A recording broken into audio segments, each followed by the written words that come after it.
The Patriots are going to see a lot of familiar faces lined up across the ball from them this week against the Titans, and perhaps none is more of a threat than running back Dion Lewis. There's a lot of talk after the Super Bowl last year before free agency. Is Lewis the guy they'll pay? They haven't had a running back this explosive in a long time. They elect to let him walk, got paid by the Titans, and they draft Sony Michel in the first round. And Sony's been good. He's been banged up. We'll get to that, Evan. But the first thing I want to ask you is, the Patriots had needs last year in the first round. Offensive line, linebacker, cornerback. They elect to go with the running back. Now, the cap hit for Dion Lewis is big, but what do you see as the bigger asset cost? The first-round pick the team used on Sony Michel or whatever they would have had to pay Dion? Well, I think that what you saw with the first-round pick with Sony Michel is what the Patriots thought of Dion Lewis, right? Right. So he was a running back in Dion Lewis that was a factor back for this team. What I mean by that is a guy that could play on all three downs, could catch the ball out of the backfield, could run between the tackles, could do a little bit of everything, and that gave them a kind of a balance on offense that when Dion Lewis was on the field, they weren't very predictable because they could do all sorts of different things. They could throw it to him, they could run it with him, they could spread the defense out, they could put him in the I formation.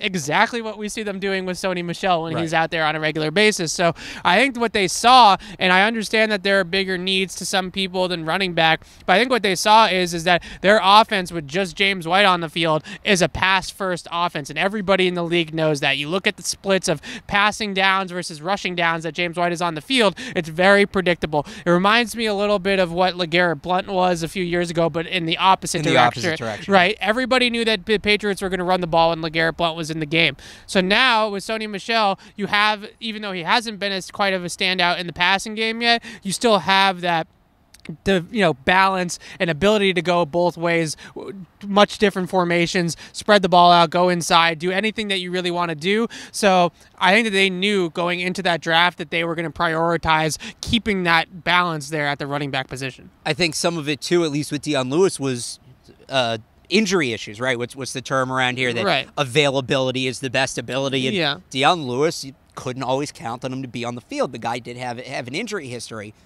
So then to let him go and draft another running back, I get, but they bring in another guy with an injury history. Yeah. Sony Michel, not necessarily to his own fault, but has missed time this year.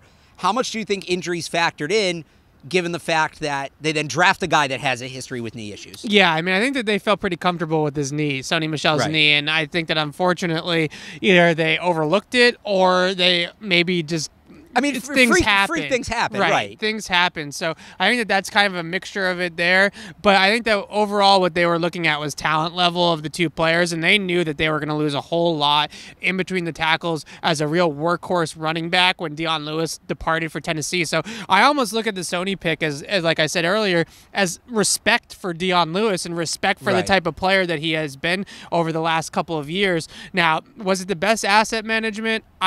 Maybe not. I can definitely hear that argument. I know the analytics people that I love are going to come, coming down my back here and say running back in the first round, unless it's a generational talent, is never a good move. And maybe, they should have looked at the injury history of Sony Michel a little bit more, but I think the talent is obvious with the player, so I don't think that they're too unhappy, really. We were looking at the contracts off the air before we came on. 2-year out on Dion Lewis's contract, so fast forward the rest of this season, next season, go to the off season of what it would be 2020, right? Yeah. Who's the better running back at that point? At that point, I would hope that it would be Sony Michel. I think there was a little premature. A lot of people said, they drafted him in the first round. He's got to be better than Dion Lewis right away. Dion Lewis last year for the Patriots is a top 10 running back in this league. And he's been great again this year, Yeah, too. He's been good again this year. Not quite as good as he was last year, but still pretty good. New scheme, new offense, new system, less talent around him, worse quarterback and play. less carries, too. He's now splitting 50-50 with Derrick Henry. So I think that the main thing for Dion is going to be, can he get back that yards after contact that he was so good here in New England? It's not been the same in Tennessee. A lot of hits behind the line of scrimmage have gotten him down this year versus some other years where we've seen him dance out of those losses and stuff like that. So looking for that. But I definitely think that talent-wise, Sony Michel has a little bit more explosiveness in his running game. Dion's a very explosive guy when it comes to lateral agility and balance and all that kind of stuff. But I see Sony being a little bit more of a home run hitter at times than Dion is. He's got more of the power aspect to his game, too. Yeah, and his ability to lower the shoulder and go down. There's a run in that game against Dallas where I kind of looked at it and I said, this doesn't remind me a whole lot of the New England Patriots Dion Lewis, and they flipped it out to him on a toss. Similar play that the Patriots ran last week where they faked the jet motion and they tossed it the same one as James White scored the touchdown on. Yep.